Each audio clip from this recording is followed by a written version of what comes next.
में हमने देखा कि सीए और ट्रिपल तलाक को लेकर आप बात कर रहे हैं और उसी बात पे जो है माधवी लता जी भी काउंटर पार्ट है, वो भी उसी पे चुनाव में आई है।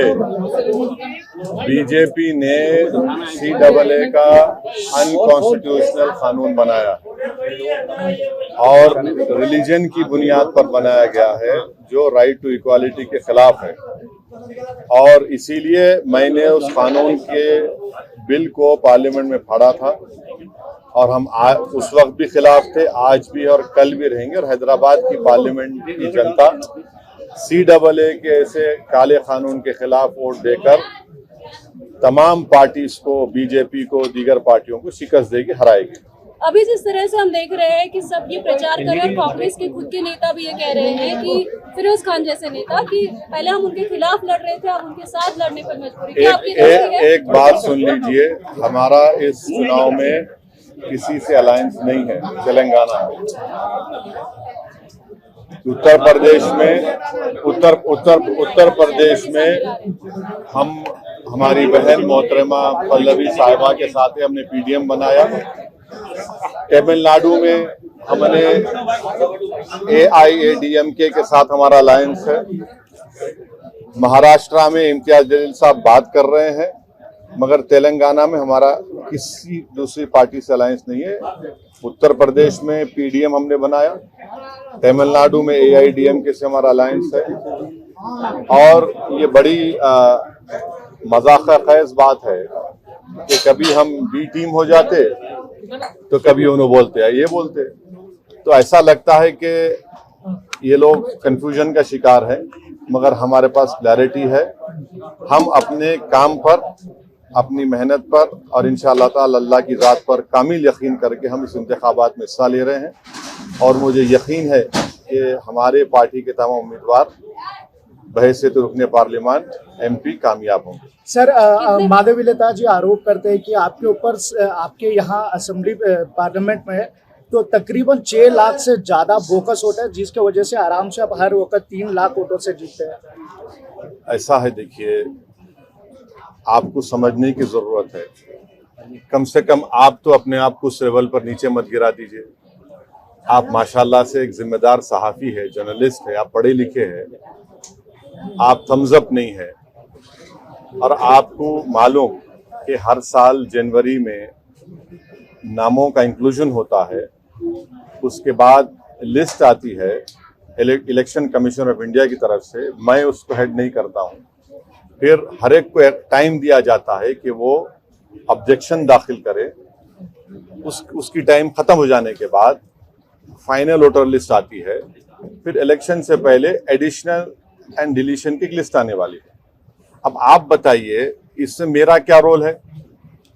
और आप इलेक्शन कमीशन ऑफ इंडिया को आप गाली दे रहे हैं, इसका मतलब? तो ये ऐसा है, हर पार्टी आती है और चुनाव से पहले इस तरह की बात करते हैं, मगर रियलिटी तो कुछ और ही है।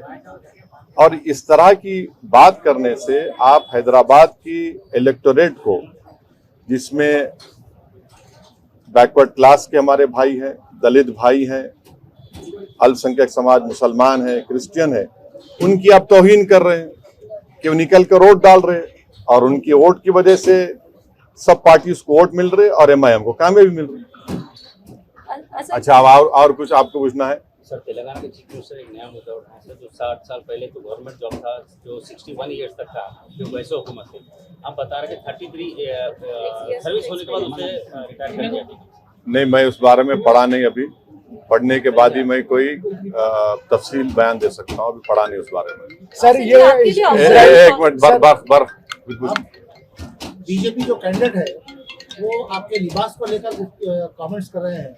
वो दाढ़ी रखते हैं, मूछ निकालते हैं, कुर्ता ऊंचा पायजामा पहनते हैं, इससे कोई मुसलमान नहीं बनते हैं। मुसलमान की आइडेंटिटी तो ऐसा ही है ना, वो नरेंद्र मोदी ने भी कहा था कि लिबास देखकर पहचाने, उनका भाषण है। तो लिबास से नफरत है, मेरी दाढ़ी से नफरत है, टोपी से नफरत है, हिजाब से नफरत है, मेरे खाने से नफरत है, तो आपको मेरी वजूद से नफरत है। मगर हैदराबाद की अवाम नफरत को कामयाब नहीं करेगी, मोहब्बत को कामयाब करेगी।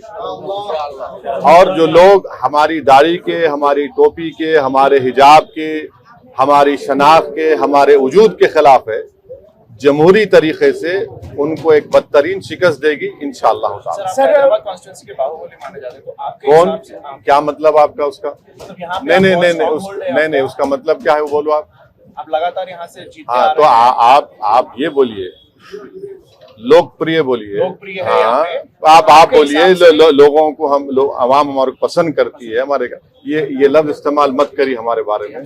हाँ, थैंक यू। सर, आप ऑपोजिशन किसको मानते हैं सर आपके खिलाफ जो यहाँ पे? देखिए, सबसे strong इलेक्शन जब आप लड़ते हैं तो आपके खिलाफ जो भी कैंडिडेट रहता है आप उनके खिलाफ इलेक्शन लड़ते हैं और आपको जीतना है, तो जितने भी मद्दे मुकाबिल आएंगे हम उनके खिलाफ इलेक्शन लड़ेंगे। अब जाहिर है मैदान में बीजेपी भी है, कांग्रेस भी है, बीआरएस भी है, दीगर और छोटी बीजेपी और ये सब लोग आ जाएंगे। तो हैदराबाद की अवाम ने हमेशा से यूनाइटेड तरीके से मुत्तहिदा तौर पर मंजलिस को कामयाब किया है और इंशाल्लाह अब के बार मंजलिस को कामयाब करेंगे। और जैसा कि अभी आपने सवाल किया था कि हम आवाम से अपील कर रहे हैं हैदराबाद की कि CAA कानून के खिलाफ आप वोट दीजिए, महंगाई के खिलाफ आप वोट दीजिए, नौजवान जो बेरोजगारी उसका मुकद्दर बन गया, उनके रोजगार नहीं मिला, उसके खिलाफ वोट दीजिए। चीन हमारी जमीन पर कब्जा करके बैठा हुआ है, उसके खिलाफ आप वोट दीजिए। तो ये मुद्दे रहेंगे। सर, इजराइल को लेके मोदी सरकार ने एक एडवाइजरी जारी की है वहां पर जाने वालों को लेके, इसके खिलाफ क्या कहना चाहिए? इजराइल के ताल्लुक से मैं आपको बताना चाहूंगा कि एक मिनट जरा, गवर्नमेंट ऑफ इंडिया ने खुद गवर्नमेंट ऑफ इजराइल से और गवर्नमेंट ऑफ इंडिया जो है मिलकर उन्होंने एक एग्रीमेंट साइन किया, नरेंद्र मोदी ने और इजराइल के प्राइम मिनिस्टर के साथ, और उन्होंने गवर्नमेंट टू गवर्नमेंट ये वहां पर यहाँ से इंडिया से वो लोग एम्प्लॉयज को लेके जा रहे हैं।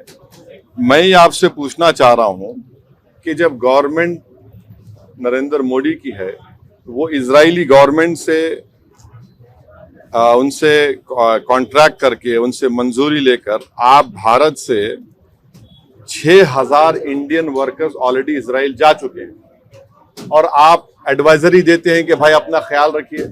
आप 6,000 भारत के नागरिकों को मौत के मुंह में भेजकर आप एडवाइजरी दे रहे हैं। ये किस तरह की इंसानियत है नरेंद्र मोदी सरकार की?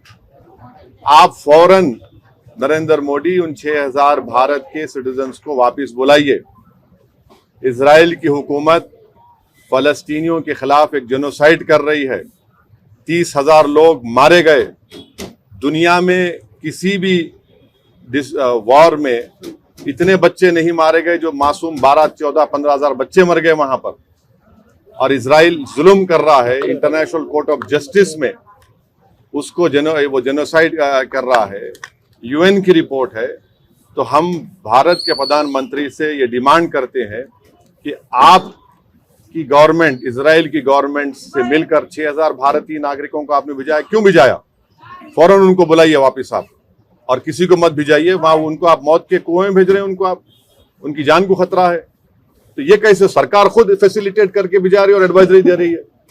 सर, मणिपुर, लद्दाख और चीना बॉर्डर को लेकर आपने एक सवाल किया है, ट्वीट किया है, और आपने बोला है कि बॉर्डर टेरिटरी पर कितना तक पेट्रोलिंग हो पा रहा है, तो इसको लेकर क्या कहना है?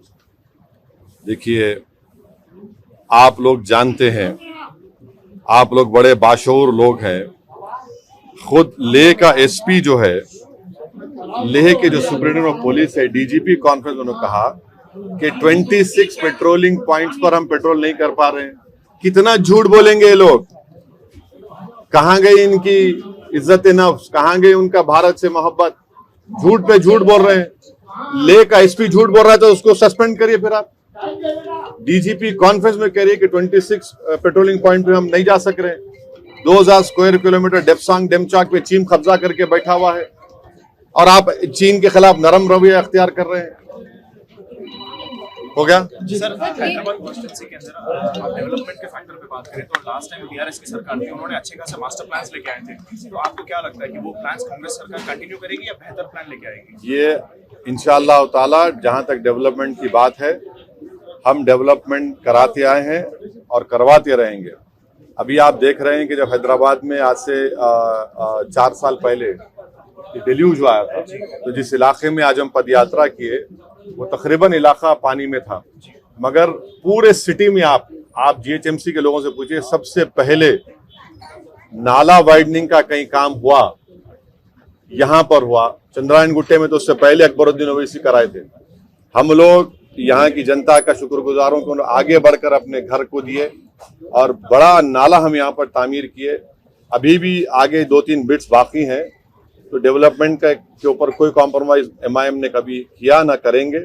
और फिर नए चीफ मिनिस्टर को हमने उनसे रिक्वेस्ट किया था, रेवंत रेड्डी से, कि आप जो है ओल्ड सिटी में जो एक लाइन मेट्रो का रुका हुआ है, पूरा काम तो मेट्रो का ओल्ड सिटी में आ गया, सिर्फ एक लाइन जुबली बस स्टैंड से फलकनुमा का, तो वो खुद आए चीफ मिनिस्टर, आकर उसका फाउंडेशन स्टोन डाले।